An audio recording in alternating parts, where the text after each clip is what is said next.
ഹരിയാന മുഖ്യമന്ത്രി മനോഹർ ലാൽ ഖട്ടർ രാജിവെച്ചു. രാജ്ഭവനിലെത്തി ഗവർണർക്ക് രാജിക്കത്ത് കൈമാറി.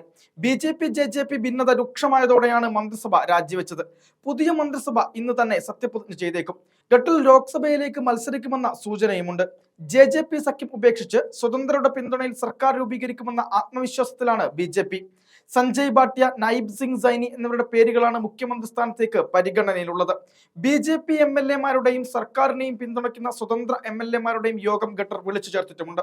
2019 നിയമസഭാ തെരഞ്ഞെടുപ്പിൽ ഭൂരിപക്ഷമില്ലാതിരുന്ന ബി.ജെ.പി. ദുഷ്യന്ത് ചൌട്ടാലയുടെ നേതൃത്വത്തിലുള്ള ജെ.ജെ.പിയുമായി ചേർന്ന് സഖ്യം രൂപീകരിക്കുകയായിരുന്നു. 90 അംഗ നിയമസഭയിൽ ബി.ജെ.പിക്ക് 41 എം.എൽ.എമാരായിരുന്നു ഉണ്ടായിരുന്നത്. കേവല ഭൂരിപക്ഷത്തിന് 46 പേരുടെ പിന്തുണ മാത്രമായിരുന്നു ആവശ്യം. ഇതിനിടെ ബി.ജെ.പി. പിളർപ്പിലേക്കെന്ന സൂചനയും പുറത്തു വരുന്നുണ്ട്. 5 ജെ.ജെ.പി. എം.എൽ.എമാർ ബി.ജെ.പിയിൽ ചേർന്നേക്കുമെന്നാണ് പുറത്തുവരുന്ന സൂചനകൾ. ജെ.ജെ.പിക്ക് 10 എം.എൽ.എമാരാണുള്ളത്. നിലവിൽ 41 എം.എൽ.എമാർക്ക് പുറമെ 6 സ്വതന്ത്രരുടെ പിന്തുണയാണ് ബി.ജെ.പി. പ്രതീക്ഷിക്കുന്നത്. ഇതിന് പുറമെ ഗോപാൽ ഖണ്ഡയുടെ ഹരിയാന ലോക്ഹിത് പാർട്ടിയുടെ പിന്തുണയും ബി.ജെ.പിക്ക് ലഭിച്ചേക്കും. ലോക്സഭയിലേക്ക് സീറ്റ് ചർച്ചകളാണ് ഇരു പാർട്ടികളും തമ്മിലുള്ള ഭിന്നതയ്ക്ക് കാരണം. 2019 ലോക്സഭാ തെരഞ്ഞെടുപ്പിൽ 10 സീറ്റുകളിൽ വിജയിച്ച ബി.ജെ.പി. ഇത്തവണ ഒരു സീറ്റ് പോലും ജെ.ജെ.പിക്ക് നൽകാൻ തയ്യാറായില്ല.